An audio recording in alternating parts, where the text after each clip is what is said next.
So I feel that there is not enough people in the spiritual community talking about this topic, and that is toxic love.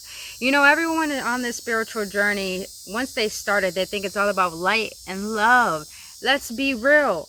Spiritual awakening, spirituality is all about observation of the light and the darkness, especially when it comes to love itself. Sometimes we have a tendency to get so engulfed in it that we forget to see the signs. In today's video, we're going to talk about 5 signs of toxic love. And when you're aware of these signs, you can understand how to actually transform yourself to receive divine love and how to heal from toxic love. If I could walk alone on water, I would. If I could set the moon. What is Gooch, you beautiful awakened ones? Welcome back on another episode on Embracing Ascension series with your homegirl Brittany Fontanez. If you're new to this channel, welcome. I am a shaman, healer, and intuitive reader. On this channel, I speak about spirituality with compassion, emotional awareness with love. I do guided readings for each zodiac sign, and I feel I need to talk about things that need to be talked about that aren't talked about, because it's our divine right to know more than what we have been told. And beautiful awakened ones, if you want to book your own personal reading or healing session, all that information is down in the description box below. And if you enjoy spending your time with me here today, I would greatly appreciate if you hit that like button and subscribe to this channel. And thank you for trusting me on your journey. But beautiful beings, let's get into this deep understanding that I feel is not talked about enough in the spiritual community, and that has to do with toxic love. Now, you might be shunning me right now and say, wait, Brittany, toxic spirituality is not about toxicity. We have to get rid of the bad vibes. Listen,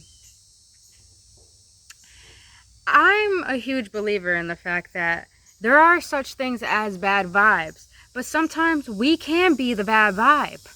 And this has to do with understanding the dynamic of seeing toxicity not only on the outside of us, but seeing what's inside of us that is attracting this toxicity. Please understand, when you're on this spiritual journey and you understand that you're a divine being, yes, you are a powerful beacon of light, and you will be attracting moths to your flame. But sometimes when our light dims, we have a tendency to be that moth too. And we have a tendency to attract certain dynamics that are on repeat that sometimes we're unaware of. But today, I want to make you aware of these very things and why you could be attracting toxic love. Just because someone has love for you, most of the time, it's not healthy. The same way where when you're on a spiritual journey, you know you got gifts. Or when you just know you're not the same as society, and your parents say, oh, you want to do that, but you don't want to go to school, you don't want to do that. And even though that you don't think they love you, they do love you. They're just loving you in their own way. And it may not be healthy, it may not be supportive, but that's the way they love. It's the same thing with toxic love. Someone may love you, but they may love you in such a toxic way that it's not healthy or beneficial to your growth. And it's all about ascension, baby. It's all about elevation. It's not about descending. It's not about de-elevating, if that's even a word. But other than that, beautiful beings, let's get into this. We're going to get into the 5 signs of toxic love. And when you're aware of these 5 signs, you'll be aware of the shadow work that you need to do within yourself, but you'll also be aware of how to set boundaries, especially when you're an empath, how to set boundaries and really observe through the eyes of discernment, not through the eyes of rose-colored glasses. So let's get into this. The first sign of realizing toxic love is realizing the honeymoon phase. This is so vital. And you know, before we get started, I want to share with you a little bit of my story, you guys. I was on the receiving end and the giver of this toxic love. I understand everything I'm going to share with you. I've been it and I've been through it. So please understand, everything I'm sharing with you is through my own wisdom and through my own understanding of my experience. So like I said, that is the first sign of realizing toxic love, is that realizing the honeymoon phase. I want you guys to understand, when a relationship starts, you're excited, you're passionate, you're driven, you're attracted to this person. It's beautiful. But I want you to realize, after 3 months, and it always happens, after 3 months, that honeymoon phase goes away. So this is why it's very important not to be lustful and not to give yourself sexually or give all of yourself so quickly within those 3 months. And I say 3 months because I even studied this scientifically, psychologically, even the concept of relationships, is that every time 3 months passes, you start realizing that the little points of people that really bother you. The little points of people that you start to realize the pattern, the synchronicities of how you saw your last relationship and how it's actually rippling into this relationship. Especially if we don't do healing work. If you're the type of person, I'm just gonna be real. I'm a real ass being. I'm a real ass person. If you're the type of person that when you break up in a relationship and you suppress that emotions, you say, fuck that person, forget that person, I'm good without them, and even though you may not think about them, you may not feel them, it does not mean you healed the emotional, mental, spiritual, physical pattern of that last person you were with. Because even though you may get a new person, a new love, a new face, you might get the same characteristics within that new person. So it's very vital to understand when you are in the honeymoon phase. There is nothing wrong with being attracted to a person. There's nothing wrong with being excited about it. But there's everything wrong with ignoring the red flags. When you realize the rose-colored glasses that you're wearing in the beginning of the relationship, then you will allow yourself to set your boundaries, to have discernment, to understand that, I should not give myself so quickly. I should take a step back and actually learn the person. People literally tell you who they are if you just listen to their words. And trust me, I learned this the hard way, and I was this person myself. You cannot be on the spiritual journey and say you haven't been through some shit because of yourself. It's just a fact. If you're on this journey, you have been through some shit because you put yourself through some shit as well. Literally what you've been through, if you don't heal, you become. It's just a fact. So until you realize this, then you'll have the capability to really change yourself and to change the dynamics of your reality. So let's get into the second tip of realizing signs of toxic love, and that is the inconsistency. This one is a big thing for me, you guys. I am such a giver. I am an empath. I am a lover. I give people so many chances. And I'm a fucking Capricorn. Capricorns give people too many goddamn chances. And you don't even need to be a certain zodiac sign. You may be an empath. You may give so many people chances because you see right through them. You see the goodness in them. That's the purity of your heart, boo-boo. Cherish that. Cherish that. And I say cherish that because I want you to realize the signs of toxicity is a person inconsistent with you. Meaning, are they showing up the way you show up? Are they consistent on their word? Are you in relationships where you're choosing the person and one day the person wants you and then the next day they don't want you, so you're walking on eggshells and you don't know what you're going to get? That's what you got to realize, the inconsistency. Are they giving you mixed singles? Are they sending you inconsistent signs of saying, yeah, I'm all into this, and the next day they're not as passionate, or the day after that they are passionate, and then the day after that they aren't passionate? Be wary of the inconsistency, because inconsistency is the sign of lack of commitment and accountability. Just saying. Meaning that someone doesn't know what they want and they're not clear on it. Just got to be real, boo. And you got to be real with yourself. You may like someone, you may see the goodness in them, but you're only seeing the potentiality. You got to see the reality of it. All right. Now let's get into the third. This one is a big one. The third sign of toxic love, and that is the communication style. That is so important. I don't care what anyone says. People may say the number one thing in a relationship is about trust. That's not what I believe in. That is the second thing I believe in a relationship. The number one thing I truly believe that makes the core foundation of a relationship is communication. You can't have trust if you don't have communication. Trust is built on how you share yourself with the person and how the person shares himself with you.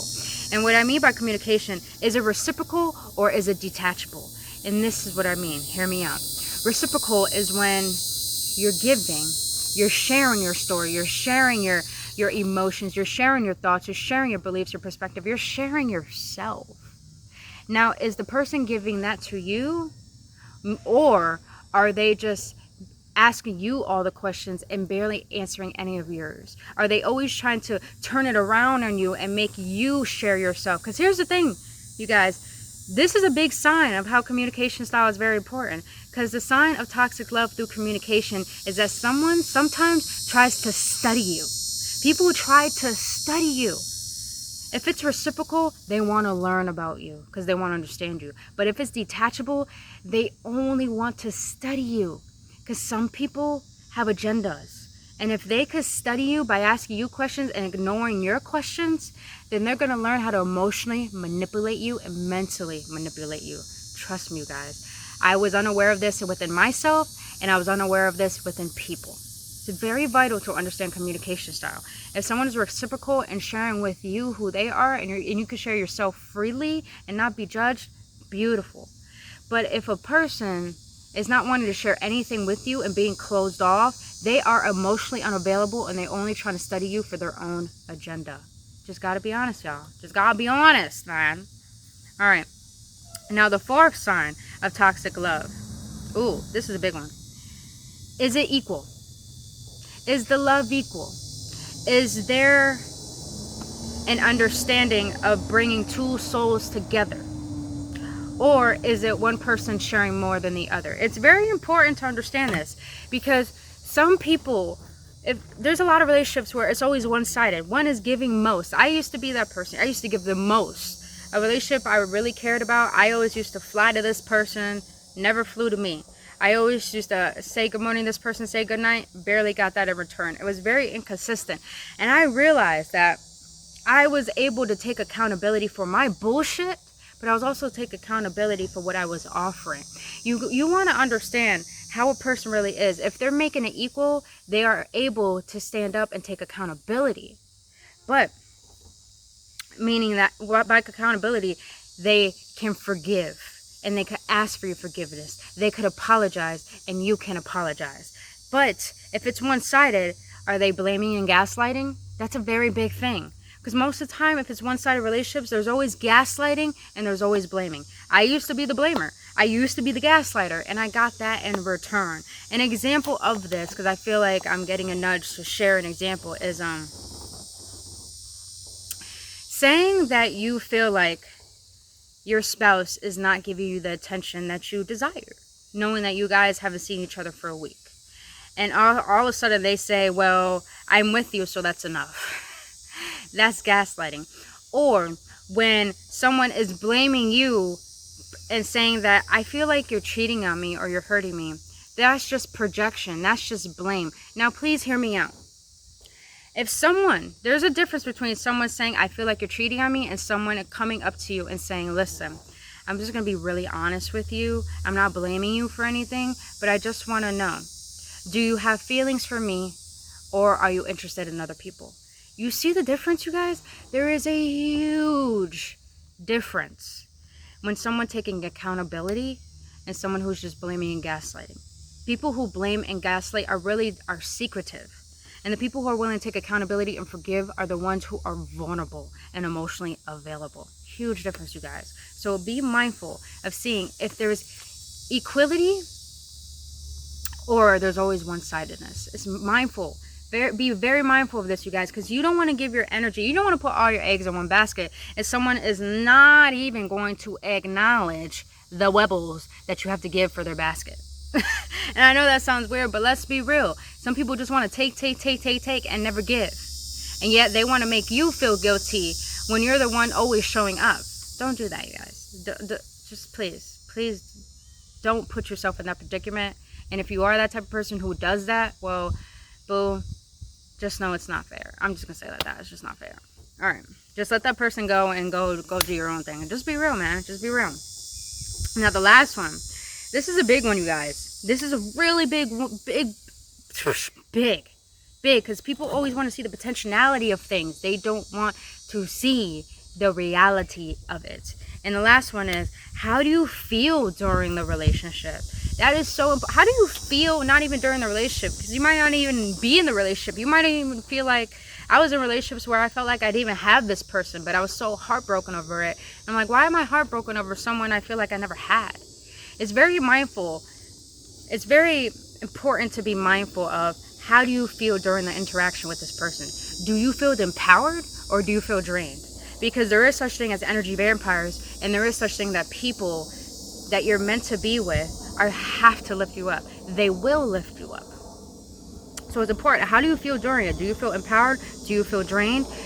Is there vulnerability or is there superficiality? It's so important to be mindful of this, you guys. Because how you feel is your intuition signaling to you this person is good for you or not. And the best way to explain this, I think Buddha said this, and I witnessed this myself. If someone gives you butterflies, it makes your knees shake, it makes your palms sweat, that person's not good for you. And the reason why they're not good for you is because the person that you're supposed to be with is supposed to make you feel calm. They're supposed to make you feel empowered, uplifted. They're supposed to make you feel at peace. Not supposed to, but you should feel at peace. You should allow yourself to feel like you can unwind. But if you feel like you're being drained, if you feel like your energy is being sucked out of you, because that's happened to me before, where I would be around this person, give my all, and then, when I give my all and I leave them, I feel like the light was just taken out of me. Like I said, we're beacons of light.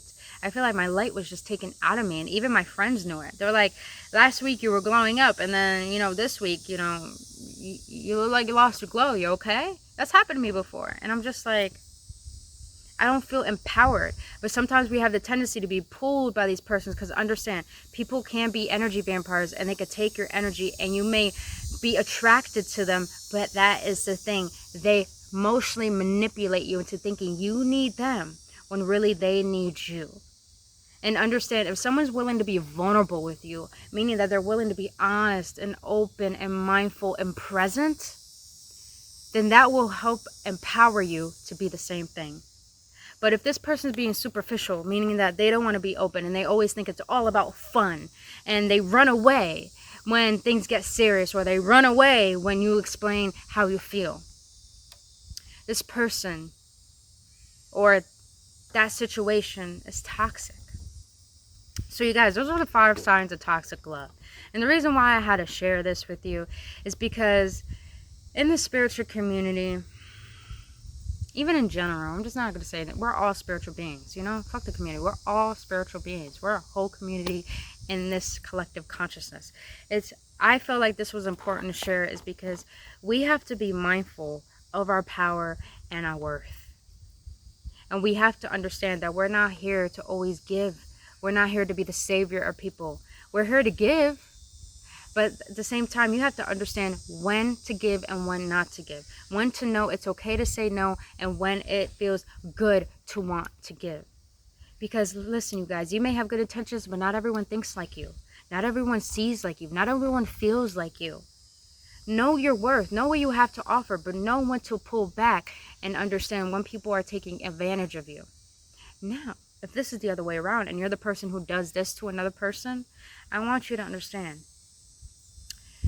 Within you lacks security of self and knowing your own worth. And the way to know your own worth is to sit in your body and what makes you feel uncomfortable and what will make you feel at peace with yourself. Because majority of the time, the reason why people take is because they don't feel content with themselves. And people who give, they are content with themselves. So beautiful beings, that is 5, sorry, I just put 10. That is 5 signs of toxic love. Now, if you got any clarity and any upliftment, and this did give you a sense of understanding and activations of what to do next in order to allow your truest divine love in order to allow people also to see your divine love, then hit that like button, subscribe to this channel. And thank you so much for showing up for you, boo-boo. And I appreciate your support. I can't even fucking talk today because I'm so excited about this topic. But other than that, you beautiful beings, you want to book your own personal reading or healing session, all the information is down below. But until then, you guys, please have a beautiful ass day. Enjoy this day and enjoy your essence. And enjoy who God made you to be, because you are a beacon of light and of love. And you are lovable. Until then, I'll see you on the next one. And only love. Namaste. If I could set the moon on fire, watch me shoot.